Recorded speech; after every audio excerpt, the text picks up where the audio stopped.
Okay, look, I love debates, yeah? You, debate me, and all that. And I love watching debates. In the right venues, I'll watch people talk about all kinds of mad shit. Are black people genetically inferior? Why not gay people?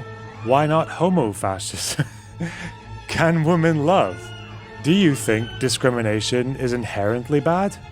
The KKK brought us toys to debate with black conservative. And if people are in fact 80% water, why can you not drink yourself when you're thirsty?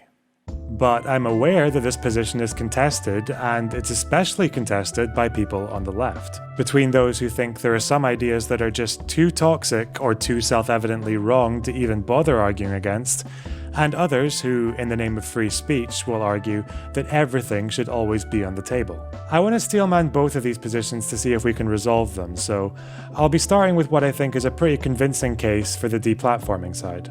I'm not only for truth as truth, objective. There are facts, even ideological values, where you don't debate. I'm even for a progressive Although return. your facts might be different from my facts, but anyway, yeah. Okay, but we can debate it, I hope, rationally. Wouldn't you agree that a certain amount of dogmatism is not only not bad, but it's a sign of progress? What do I mean by this? Would you like to live in a country where you have to argue against rape? No, I would like to live in a country where the fact that you don't rape is simply, in a good sense, dogmatic. It's a fact. So if anyone argues, in that stupid way, what if women really enjoy it or whatever, you don't even fight him, you just laugh at him. So there are certain facts that are absolutely ideological facts. And this is even progress. It's a great sign of progress that, at least superficially in our countries, you don't debate it. Oh really? Well, that sounds very anti-free speech to me. You mean people should not have to be prepared at all times to argue the philosophical case against sexual assault? Sounds like it's coming right out of Stalin's mouth. A few years ago, a YouTuber and streamer called Destiny would frequently challenge people to argue their case against incest. The most common response he would get was that people were firmly against it, but weren't really able to explain why. I'm sure you could find a little niche situation where incest is okay, but that doesn't make it okay. So you agree? Did you just say incest? You can find situations where incest is okay? Do you agree or disagree with that? Because that's what you just said. You just said that you can find... No, it's not. Don't tell me what I said, Steven. I know what I said. Okay. According to Destiny, he did this because he thought it was a good way to gauge whether or not someone had genuinely thought about their positions, or if they're just willing to believe things that they can't back up. So this is effectively the counter-position to Zizek's. The idea that anything and everything should always be up for discussion, and it isn't exclusive to online debaters. It also appears to be the position of Noam Chomsky. I don't think the way to deal with neo-fascist groups is to try to shut them up forcefully. You should try to win the argument. It's quite remarkable to see how it works. So take, say, Holocaust denial. In a lot of Europe, Holocaust denial is a crime.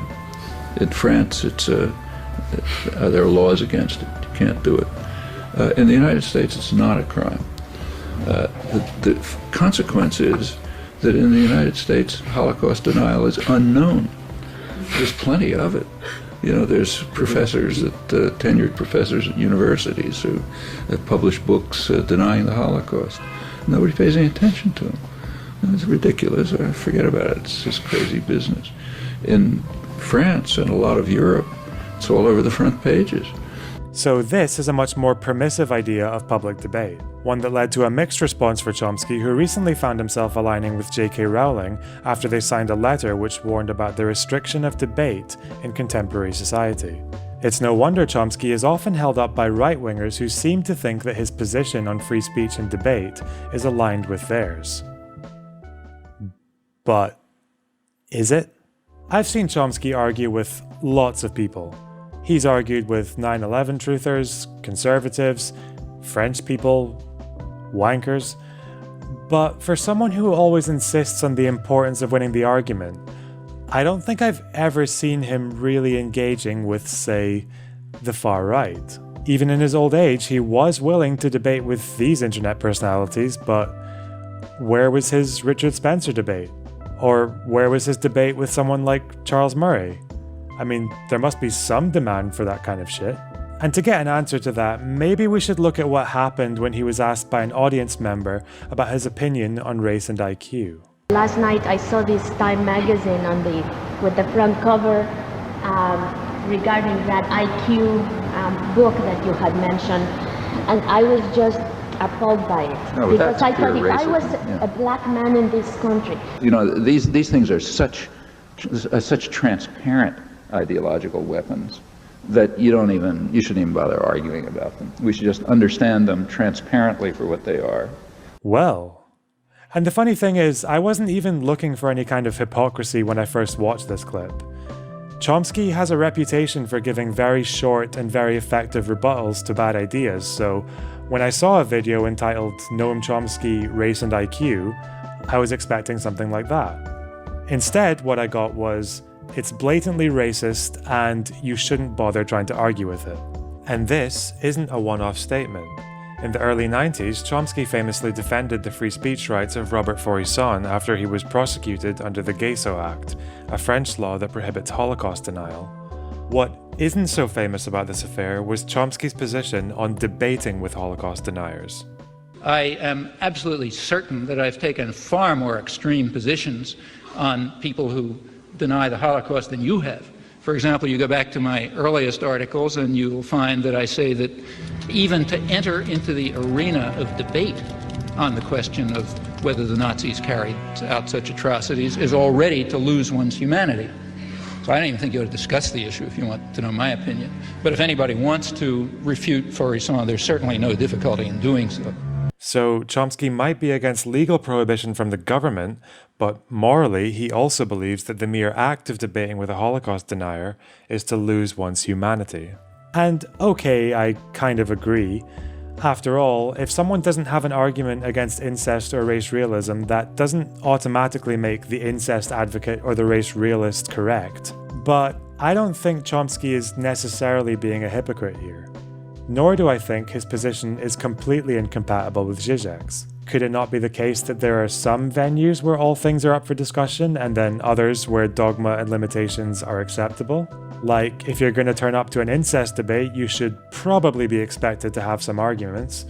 But at the same time, that lack of argument is hardly something you're going to hold against, say, a random person on the street. Tempting image though it is. When it comes to fascists, you can make a case for the de-radicalizing effects of online debates, but I want to argue that the effects of doing something like this in the mainstream are very different. And I'm going to show you how, in the right circumstances, even the worst debaters can still benefit from being platformed. With that, let's look at Nick Griffin. Nick Griffin is a British fascist who came to prominence in the mid-2000s. And when I say fascist, I don't mean in the sense of Hitler drank water, you drink water, therefore you must be a fascist kind of way. Fuck's sake. When I call Nick Griffin a fascist, what I mean is the BNP that he led for 15 years was only one step removed from the National Front, which was founded by an ex-member of the British Union of Fascists. He wants the UK to become a mono-ethnic state. He told a police officer that his political ideology could be summed up as the 14 words. And he's a Holocaust denier who wrote a book about how Jews and cultural Marxists were using the media to brainwash British people into accepting multiculturalism and homosexuality.